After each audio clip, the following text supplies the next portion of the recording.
And our final discipline for part 9, discipline 3, balance the horizons. To drive lasting innovation, financial stewardship must be built into the architecture. The operating model should fuel innovation, not fund it after the fact. Here's the challenge. Financial stewardship is too often framed as something that follows innovation, funding ideas once they're already in motion. But the enterprises that endure take a different path. They build stewardship into the operating model itself so that every horizon of the portfolio, past, present, and future, is governed with intention.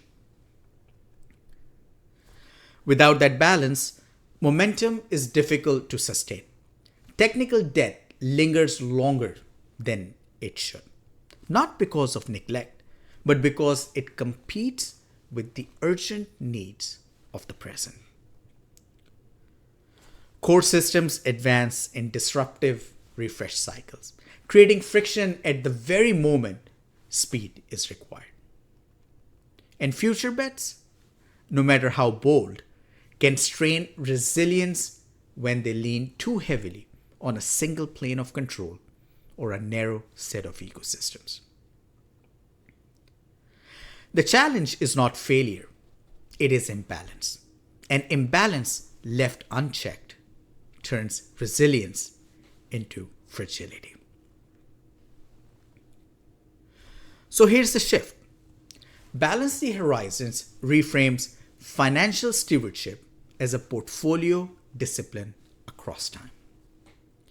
It begins with the past, where technical debt is not tolerated.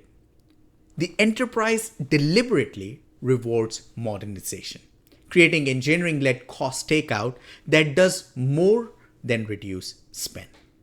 It strengthens the system and frees capital for innovation. It extends into the present, where disruptive refresh cycles give way to an evergreen rhythm. Instead of operating on outdated releases and then leaping forward at great cost, the organization maintains N-1 across software, hardware, and firmware. As soon as new versions are certified and proven, they are integrated into the blueprint for deployment. The enterprise is never scrambling, never obsolete, always prepared. And it reaches into the future, where stewardship means seeding bets with resilience. Incumbent ecosystems are balanced with emerging best-of-breed entrants. Innovation is introduced continuously without being slowed by monolithic vendor roadmaps. Control planes are designed for portability and data planes for sovereignty. The portfolio remains both stable and adaptive, resilient enough to absorb shocks, and flexible enough to integrate the next wave of AI, composability, or market shifts without collapse. And what is the payoff? When horizons are balanced, financial stewardship stops being an exercise in trade-offs and becomes a system of compounding advantage. Innovation is no longer episodic, it becomes renewable. Boards can see not only what was spent, but what was gained. How each dollar fuels outcomes tied directly to business value. How commercial levers enable resilience, reduce exposure, and de-risk the future outlook. How the enterprise is positioned for platform and ecosystem advantage. Each horizon, when stewarded well, funds the next. Modernization creates the capacity for evergreen adoption. Evergreen adoption creates the stability for bold future bets. And future bets, when seeded with discipline, sustain the cycle of renewal. For teams, it means less firefighting and more building. For leaders, it means decisions that compound rather than collide. And for boards, it means innovation that is not only funded but governed across time. This is the fulfillment of financial stewardship, an operating model where value is realized continuously. Risk is absorbed rather than feared, and innovation is sustained across time. It is the architecture that turns velocity, resilience, and ecosystem advantage into enduring capabilities, not episodic wins. Please allow me to walk you through a real-world example where balancing the horizons turned velocity, resilience, and ecosystem advantage into enduring capabilities for a global top 10 financial institution. This was an organization operating at staggering scale, 4,700 applications running on 200,000 servers, 300 petabytes of storage, 500,000 network ports, 10,000 switches, and more than 150 DMZs. Highly regulated, spread across 5 continents, spanning investment banking, wealth management, and consumer banking. An environment that had grown through decades of build-your-own approaches. User experiences were custom-built, engagement layers homegrown, and point solutions pieced together to deliver functionality. The mandate was clear: modernize the entire portfolio, reduce technical debt, and move away from heavy reliance on mainframes and bare metal toward virtualized, cloud-native, and resilient architectures. At the same time, the institution had to infuse evergreen adoption, rationalize tools, and embrace commercial-grade ecosystems without disrupting the operations that move billions of dollars daily. The stakes could not have been higher. Falling behind competitors would have meant missing opportunities to launch new commercial offerings, losing market capitalization, and being locked into monolithic frameworks that could not take advantage of DevOps, SRE, or continuous delivery. For a financial institution of this scale, velocity was not optional. It was existential. It began with honoring the past decisions intentionally.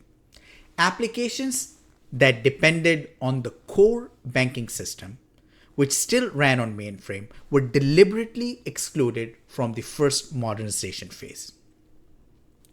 This was not neglect, but deliberate stewardship of risk, intentional that consciously managed to preserve continuity in the most sensitive layers while advancing the rest of the portfolio.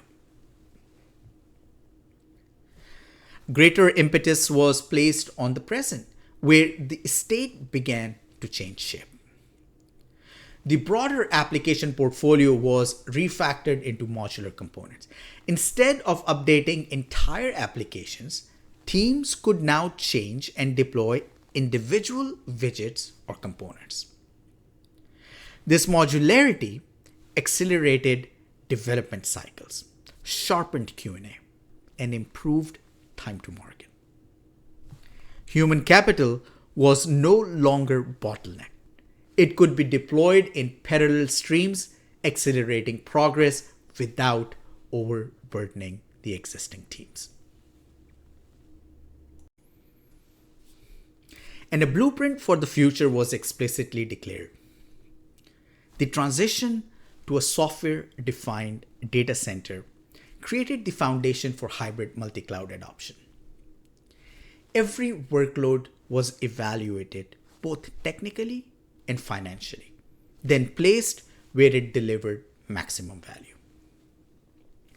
Bare metal where legacy dictated, internal cloud where strategy required, and external cloud where efficiency demanded. Vendor relationships shifted from dependency to leverage. The institution could now shape OEM roadmaps to address critical requirements while maintaining evergreen adoption internally. This balance reduced the build your own burden and introduced best of breed entrants without losing continuity and created space for planned innovation aligned to external commitments. The results were striking, both operationally and financially. A 50% reduction in applications running on bare metal unlocked new efficiency and scalability. A 10% cost savings on a $1 billion technology budget was realized not through cuts, but through disciplined modernization. The institution moved strategically from pre-buy models to true-up and utility models, aligning spend directly with consumption and value delivered. A fully connected demand management and supply chain, powered by real-time telemetry, enabled smarter procurement, fewer firefights, and a continuous runway for growth. An embedded FinOps-based governance gave leaders real-time visibility into cost, utilization, and return on investment, ensuring innovation was not only delivered, but continuously measured against business outcomes. This was not just a migration. It was balance in motion, where modernization reduced fragility, evergreen adoption sustained continuity, and disciplined bets positioned the enterprise for ecosystem advantage. By embedding financial stewardship into the very architecture itself, the institution transformed velocity, resilience, and market positioning from episodic wins into enduring capabilities.